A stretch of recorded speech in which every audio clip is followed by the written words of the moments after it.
বাহ, চা ভারতবর্ষে জলের পরে সবচেয়ে বেশি বিক্রিত পানীয়।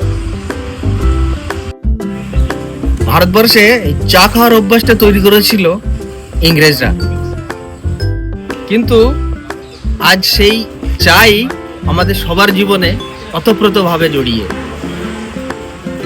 চা শুধু একটা পানীয় খাবারই নয়, চা আমাদের দৈনন্দিন জীবনে এমনভাবে সবার সঙ্গে আজ জড়িয়ে পড়েছে।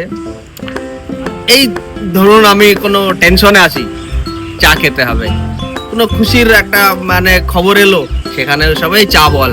বন্ধুদের সঙ্গে আড্ডায় চা বল, বাড়িতে অতিথি এসছে চা বল। চাটা ছাড়া যেন আমরা আর এগোতে পারছি না। চায়ের গুরুত্ব আমরা না চাইলেও অনেক উপরে সবার। আর এই চায়ের উপর নির্ভর করেই আমাদের দেশে কিন্তু আজ লাখো মানুষের জীবিকা নির্ভর করে। অবাক হওয়ারই মতো, আমাদের দেশে আজ ডলি চাইওয়ালা, MBA চাইওয়ালা, গ্র্যাজুয়েট চাইওয়ালা, চাটাকে এমন জায়গায় পৌঁছে দিয়েছে, বা চায়ের বিজনেস করে তারা এমন বড় বড় জায়গায় পৌঁছে গেছে। ইভেন আমাদের দেশে মাননীয় প্রধানমন্ত্রী, তিনি একজন চাইওয়ালা।